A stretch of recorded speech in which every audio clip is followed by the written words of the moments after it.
Good evening, loyal Palm Beach Post viewers. This is Christine Stapleton. I'm a reporter with the Palm Beach Post here on the tarmac at Palm Beach International Airport, where Air Force One has just landed.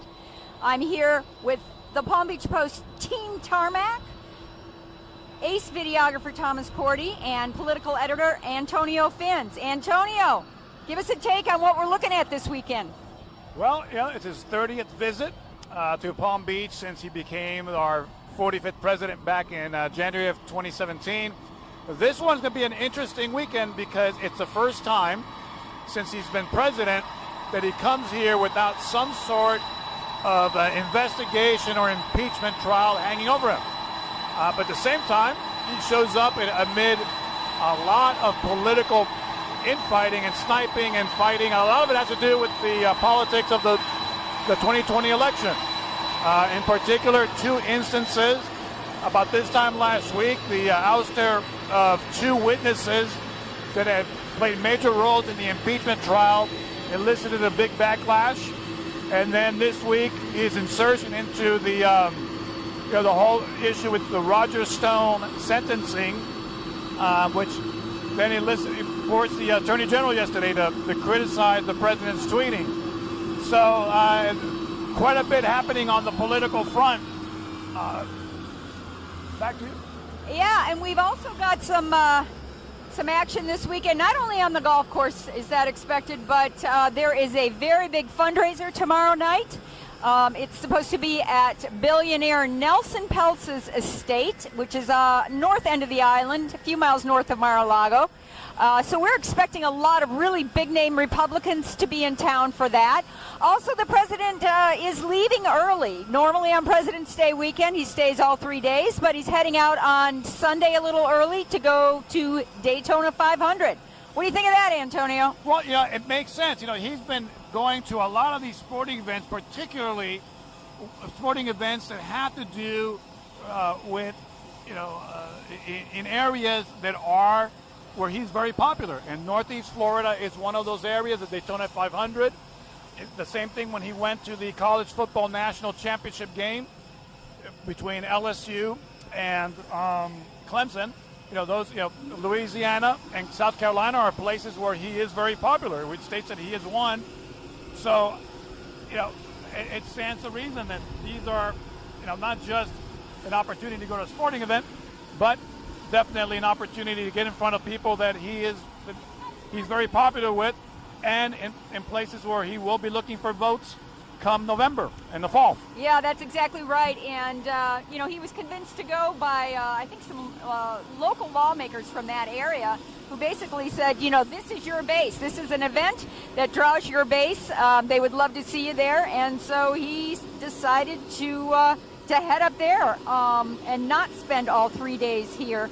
One of the questions, though, is whether Melania is going to have an extended weekend. She's scheduled to speak next Wednesday at the Breakers for the Women of Distinctions event, kind of controversial. She has been awarded that title this year. It's usually awarded to two local women, but this year Palm Beach Atlantic University has decided to award it to the First Lady. And so she will be here on Wednesday. So we're thinking maybe she might just make this a long weekend and stay through that event. By the way, I should mention that it is beginning to rain here at Palm Beach International Airport. If you recall, loyal watchers that were watching back when he last was here during the Super Bowl weekend, he arrived on that Friday night in a driving rainstorm, and he deplaned off Air Force One from the lower staircase straight into the SUV. We thought maybe we might get away from the rain tonight, but it has started to rain, and there is a very loyal following of Trump supporters that is here to greet him, to welcome him, and I think they were looking forward to maybe having him go over and shake their hands and greet them and get some selfies and some autographs. But with the rain picking up, perhaps he will just get into the SUVs and the motorcade and head out to Mar-a-Lago. Yeah, I think you're probably right, Antonio. It's starting to come down a little heavier, really bad hair weather, and I doubt the president is going to stroll over there and see his fans. It's the second time that his fans have been disappointed on the tarmac. Although there were some cheers when Air Force One lands, and there'll be cheers when he descends the stairs. But we don't expect he's going to spend much time on the tarmac, which is actually good news for those people that are stuck in traffic right now, probably along Southern Boulevard and I-95, which they close when the president is traveling from the tarmac to Mar-a-Lago. What else do you think will be going on this weekend, Antonio? Well, one thing that tonight before they get off the plane, one of the things we always do is speculate about who might be traveling with him. Certainly you imagine that the First Lady and perhaps their younger son Barron will be there. But we're wondering, given that there is going to be that big fundraiser at Mar-a-Lago tomorrow, whether there would be other, Republican notables. We did have reports of a Kevin McCarthy sighting in Palm Beach today.